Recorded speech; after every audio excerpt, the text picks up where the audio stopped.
So this morning we received a call about a potential explosion at the Logansport water plant.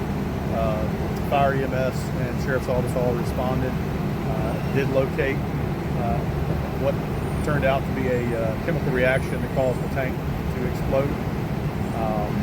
There were at least four individuals on the scene that had been exposed. One had some severe injuries, and all four of those were transported by ambulance to the hospital. And everybody appears to be stable at this moment. So what was there was a truck that was unloading chemicals that are used in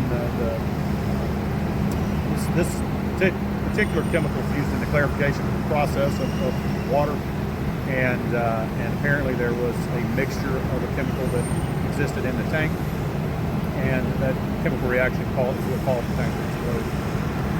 So right now there is continued gas off from that chemical reaction that's left on the ground there. The tank is completely gone at this point, but it's very confined to that specific area. And so that's why we don't have any evacuations except for the very immediate area of that. And so that will continue.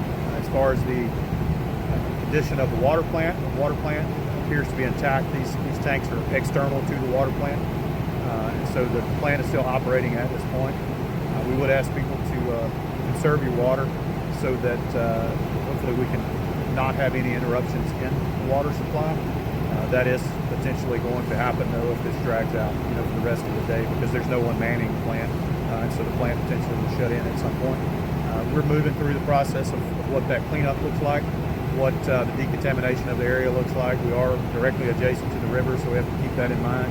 What that looks like as far as some of that decon process potentially involve water, so we don't want any runoff in the river. So right now we don't have a timeline on what that looks like. It could be this afternoon. That's our hopes, is that we're able to kind of wrap this up later today and make sure that the water continues to stay on. You said nobody's operating; it's just operating on automatic right now, not the plant. Okay, and so no damage. So it's just the tank itself, and then the vehicle. Was it anything involved with that? No, nothing outside of the tank appears to be compromised at this moment.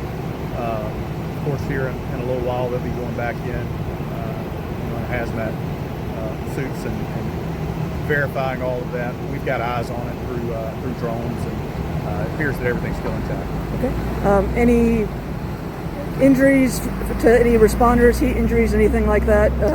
No. Everybody that went in this morning was decontaminated, and at this point we don't have any issues with anybody that's exposed. Wonderful. That's great. Okay. Anything else you can think of?